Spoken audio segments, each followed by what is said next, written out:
Bismillahirrahmanirrahim. Assalamualaikum warahmatullahi wabarakatuh. Di sini saya akan menjelaskan tentang mekanika fluida dari tugas fisika dari kelompok 7 yang terdiri dari saya sendiri, Denis Septia Sofian, dan Risto Aditya. Oke. Mekanika fluida adalah cabang mekanika yang mempelajari mengenai pergerakan dari fluida. Pergerakan ini diamati dalam bentuk cairan maupun gas. Dalam mekanika fluida juga dipelajari fluida yang tidak dalam keadaan bergerak atau diam. Sebagian besar bahasan dalam mekanika fluida berkaitan dengan mekanika kontinum. Secara garis besar, mekanika fluida terbagi dalam statika fluida yang mempelajari fluida dalam keadaan diam, dan dinamika fluida yang mempelajari fluida dalam keadaan bergerak. Jenis-jenis fluida. Fluida terbagi menjadi dua, yaitu gas dan cairan. Untuk gas tidak mempunyai permukaan bebas dan masanya selalu berkembang, mengisi seluruh volume ruangan serta dapat dimanfaatkan. Untuk cairan mempunyai permukaan bebas dan massa yang akan mengisi ruangan sesuai dengan volumenya serta tidak ditempatkan.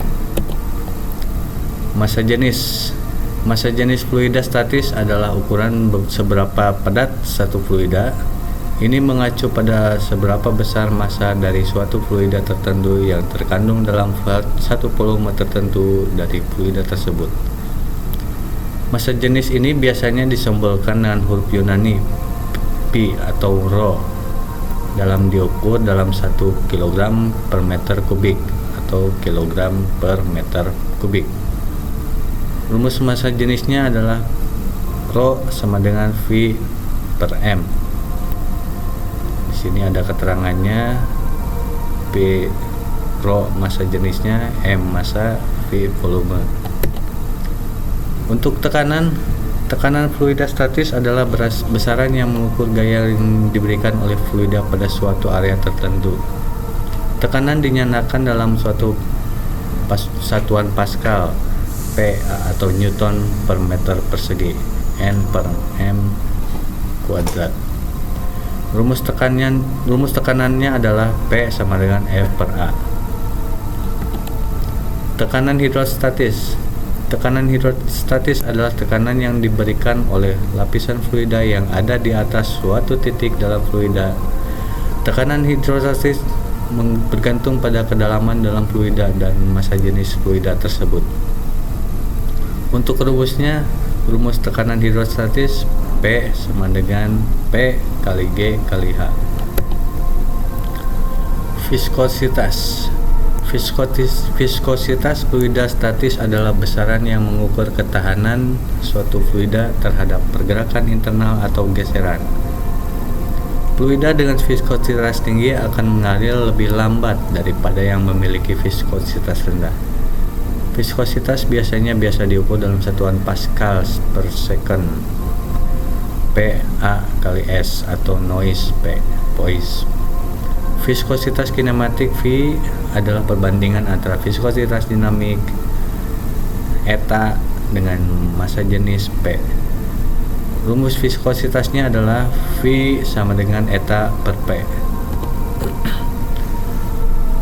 Hukum Pascal. Hukum utama hidrostatis adalah prinsip yang berhubungan dengan distribusi tekanan saat suatu fluida ditempatkan dalam bidang datar. Pertanyaan prinsip utama hidrostatis menyatakan bahwa semua titik yang terletak di dalam satu bidang datar dalam fluida memiliki tekanan yang sama. Untuk rumusnya, P1 sama dengan P2, F1A1 sama dengan F2A2. Hukum hidrostatis adalah prinsip yang berhubungan dengan distribusi tekanan saat suatu fluida ditempatkan dalam bidang datar. Pernyataan prinsip utama hidrostatis menyatakan bahwa semua titik yang terletak di dalam suatu bidang datar dalam fluida memiliki tekanan yang sama. Untuk rumusnya, P hidrostatik di titik A sama dengan P hidrostatik di titik B. Adapun hukum Archimedes fluida statis menyatakan benda yang tenggelam sebagian atau sepenuhnya dalam fluida akan mengalami gaya angkat yang besarnya sama dengan berat fluida yang telah dipindahkan oleh benda tersebut. Assalamualaikum warahmatullahi wabarakatuh. Perkenalkan, nama saya Risto Aditya. Di sini saya akan melanjutkan materi sebelumnya. Yang pertama itu mengapung. Apabila sebuah benda tenggelam dalam fluida, benda tersebut akan muncul sebagian ke permukaan air. Hal ini disebabkan berat benda lebih kecil daripada gaya apung diberikan oleh fluida. Istilah prinsip dasar mengapung. Dari prinsip ini kita dapat menyusun hubungan antara massa jenis benda dan massa jenis fluida. Layang. Apabila suatu benda tenggelam sepenuhnya dalam fluida seperti air, maka gaya apung akan setara dengan berat benda tenggelam. Jika suatu benda tenggelam sepenuhnya dalam fluida seperti air, maka gaya apung akan lebih kecil daripada berat benda, sehingga benda akan mengalami gerakan ke bawah menuju dasar wadah air. Kapilaritas mengacu pada kemampuan fluida untuk naik atau turun dalam suatu tabung kapiler yang sempit seperti pipet atau tabungan berdiameter kecil. Kapilaritas disebabkan oleh kombinasi antara gaya kohesi dan adhesi antara molekul-molekul fluida dan dinding kapiler. Aliran fluida. Nilai aliran fluida dihitungkan berdasarkan kecepatan perpindahan fluida. Terbentuk garis aliran. Penandaan terhadap garis aliran pada garis singgung antara tiap titik perpindahan fluida dengan pengamatan vektor kecepatan. Berdasarkan garis antar aliran ini, aliran fluida terbagi menjadi aliran stasioner dan non-stasioner. Aliran stasioner terbentuk garis aliran yang berhimpit arah aliran setiap saat, sementara aliran stasioner adalah aliran yang tidak berhimpit dengan garis alirannya. Tabung aliran yang tidak memiliki luas tabung mempunyai batas ruangan yang sama dengan garis aliran. Pada kondisi tanpa penampang, tabungan aliran mempunyai vektor kecepatan yang sama nilainya dengan tangensial antara bagian permukaannya.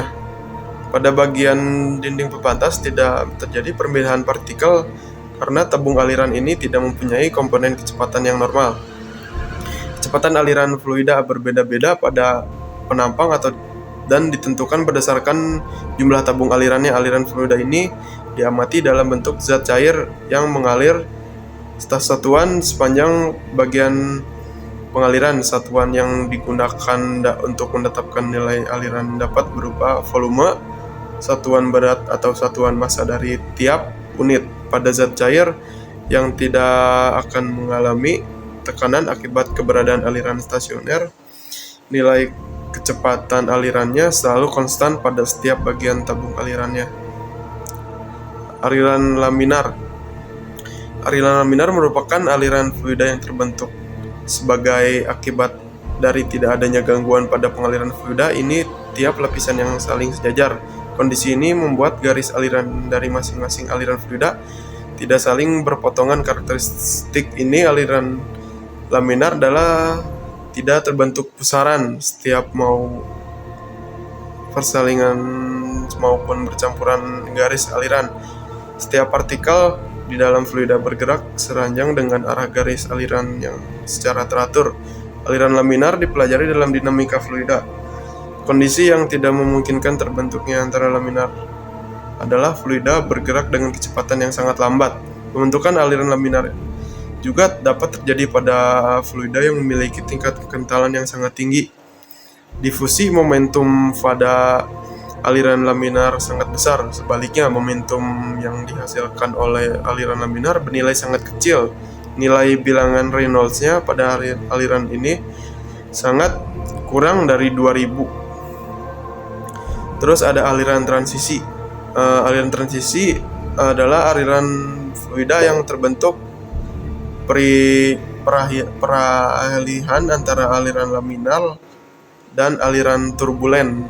Keberadaan aliran transisi merupakan akibat dari perbedaan antara aliran laminar dan aliran turbulen. Perbedaan sifat ini utamanya adalah dalam hal kehilangan energi akibat gaya gesek. Sekian dari saya. Assalamualaikum warahmatullahi wabarakatuh.